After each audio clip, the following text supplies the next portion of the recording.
آج اگر کوئی سسٹم کمزور ہے، حکومتیں کمزور ہیں، ادارے کمزور ہیں،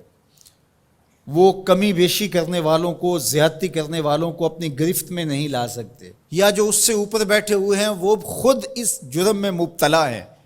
اور اس جرم میں مبتلا ہونے کی وجہ سے اپنے نیچے کے لوگوں کو وہ پکڑ نہیں سکتے کیونکہ وہ خود مجرم ہیں۔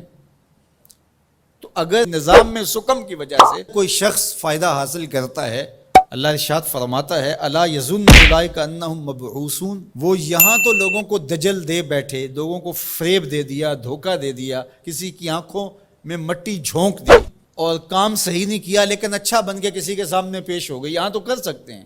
لیکن اللہ تعالیٰ نے ارشاد فرمایا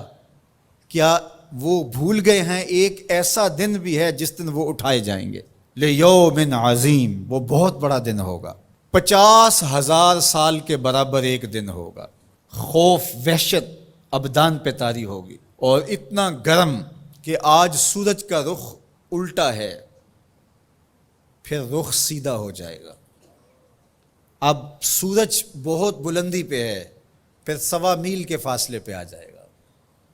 اب زمین میں قوت جاذبہ ہے، گرمی کو جذب کرتی ہے، پھر زمین تانبے کی ہو جائے گی۔ اللہ اکبر، وہ کتنا سخت دن ہوگا جس کو قرآن نے کہا یوم عظیم، اللہ کی عظمت و جلالت کے اظہار کا دن ہوگا، لیکن میرے حضور نے فرمایا کہ 7 اشخاص ایسے ہوں گے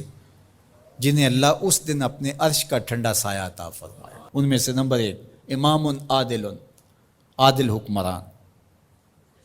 جو انصاف کے تقاضوں کو بہر صورت پورا کرتا ہے اگرچہ قریبی ہی کیوں نہ ہو۔ دوسرا شخص وشاب نشأ فی عبادت اللہ، وہ جوان جس کی جوانی اللہ کی عبادت میں گزری۔ آج تو میرے جوان کی جوانی سوشل میڈیا پہ گزر رہی ہے، آج میرے جوان کی جوانی تو گلیوں چوکوں اور بازاروں میں گزر رہی ہے۔ تیسرا شخص ورجل قلبہ معلق بالمساجد، وہ آدمی جس کا دل مسجدوں سے جڑا رہتا ہے، مسجد سے نکلنے کو جی ہی نہیں چاہتا۔ کتنے خوش نصیب لوگ ہیں جو مسجدوں کے ساتھ جڑے ہوئے ہیں۔ ایک روایت میں فرمایا جس شخص کو مسجد کی دیکھ بھال کرتے دیکھو، مسجد کی صفائی کر رہا ہے، وہاں پڑی ہوئی کوئی نامناسب چیز اٹھا رہا ہے، مسجد میں روشنی کا انتظام کر رہا ہے، مسجد میں خوشبو کا انتظام کر رہا ہے، مسجد کے کاموں میں لگا ہوا، اگر کسی شخص کو دیکھو اس کے ایمان کی گواہی دے دو، یہ بندہ مومن ہے، یہ مسلمان بندہ ہے۔ تو فرمایا چوتھا شخص وَرَجُلٌ دَعَتْهُ امْرَأَةٌ ذَاتُ مَنْصِبٍ وَجَمَالٍ فَقَالَ إِنِّي أَخَافُ اللَّهَ، وہ جوان جس کو کسی خاتون نے دعوت گناہ دی اور صاحب منصب بھی تھی، صاحب جمال بھی تھی، اور قدموں میں حسن بچھنے کے لیے خود بےتاب ہوا، اور اس جوان نے آگے سے کیا کہا انی اخاف اللہ، تیری بات کیسے مانوں، رب سے ڈر لگتا ہے۔ تو حضور نے فرمایا قیامت کے دن جب دھوپ کڑک رہی ہوگی اللہ اس کو اپنے عرش کا ٹھنڈا سایہ عطا فرماتا۔ پھر ارشاد فرمایا ورجلان تحابا فی اللہ اجتمع علیہ وتفرقا الیہ، وہ 2 آدمی جو اللہ کے لیے پیار کرتے تھے، جب آپس میں ملے تو اللہ کے لیے، اور آپس میں اگر ان کی دوری ہوئی تو وہ بھی اللہ کے لیے،